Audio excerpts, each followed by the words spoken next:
Hello दोस्तों, अनफैक्ट में आपका स्वागत है। आज हम बात करेंगे हमारे देश भारत का जियोग्राफिकली जन्म कैसे हुआ था। आज से करीब 20 करोड़ साल पहले हमारी धरती पर आज के दिखने वाले डिवाइडेड कॉन्टिनेंट्स नहीं थे। उस वक्त सिर्फ एक सुपर कॉन्टिनेंट या महाखंड हुआ करता था, जिसे नाम दिया गया पेंजिया, और इसके चारों ओर सिर्फ एक महासागर था जिसका नाम था पेथालासा, और आज के सारे खंड इसी महाखंड पेंजिया में से विखंडित होकर बने हैं। ये थियरी देने वाले वैज्ञानिक अल्फ्रेड वेगेनर थे, और उनका ये भी मानना था कि उसी वक्त उस महाखंड पर रेंगने वाले जीवों का विकास हुआ। दोस्तों, पृथ्वी के गर्भ में लगातार प्लेट्स खिसकती रहती है, जिसके चलते धरती पर निरंतर बदलाव होते रहते हैं। लेकिन ये बदलाव लाखों या करोड़ों सालों बाद दिखाई देते हैं, और इन्हीं बदलावों के चलते आज के ये दिखने वाले कॉन्टिनेंट का जन्म हुआ, और उनके साथ ही हमारे देश भारत का भी। थियरी के अनुसार प्लेट के सरकने से सबसे पहले पेंजिया सुपरकॉन्टिनेंट के दो भाग हुए, जिसके उत्तरी हिस्से को लॉरेंशिया और दक्षिणी हिस्से को गोंडवानालैंड कहा जाता है। और इन दोनों के डिवाइड होने के बाद जो बीच में महासागर का पानी भरा और एक खाड़ी का निर्माण हुआ, उससे वैज्ञानिकों ने तैतीस सागर नाम दिया।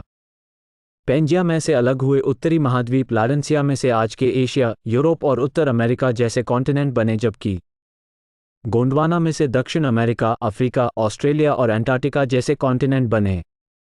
हमारा देश भारत भले ही आज भौगोलिक रूप से एशिया का भाग हो, लेकिन भारत का भूमि भाग उस वक्त वास्तव में गोंडवानालैंड महाद्वीप का हिस्सा था, और आज का अफ्रीका और भारत एक ही प्लेट पर टिके थे।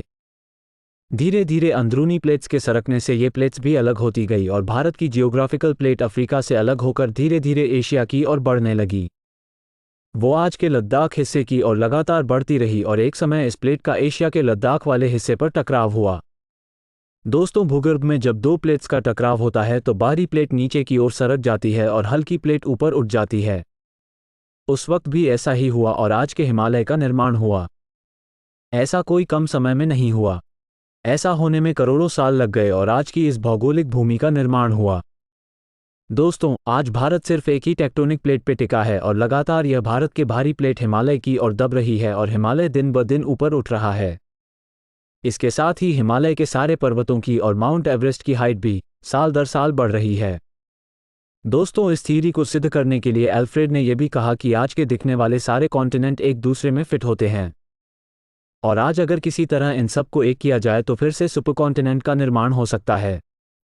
चलिए, ये तो एक संयोग भी हो सकता है, लेकिन अल्फ्रेड ने अलग अलग विस्तार में जाकर उस महाखंडों की जीव सृष्टि का और प्राचीन खंडों के अवशेषों का अवलोकन किया, तो ये मालूम हुआ कि विविध अवशेष अलग अलग खंड में एक समान ही थे। इसके साथ ही अल्फ्रेड ने अपनी इस थियरी को सिद्ध करने के लिए कई सारे उदाहरण दिए। फ्रेंड्स, इस प्लेट्स के टकराव से भूकंप और ज्वालामुखी का खतरा रहता है। वैसे भारत में तो कोई खास सक्रिय ज्वालामुखी नहीं है, लेकिन हमारी इस एक प्लेट के सरकने से कभी कभी भूकंप के झटके महसूस होते हैं। हमारी अगली वीडियो में हम जानेंगे कि भूकंप और ज्वालामुखी का रीज़न क्या है, और लावा या मैग्मा कैसे बनता है। तो आज के लिए बस इतना ही। अगर आप नए हैं तो अनफैक्ट को ज़रूर सब्सक्राइब करें और इस वीडियो को लाइक करें। हो सके उतना शेयर करें और अपना ख्याल रखें। Have a good day. Take care.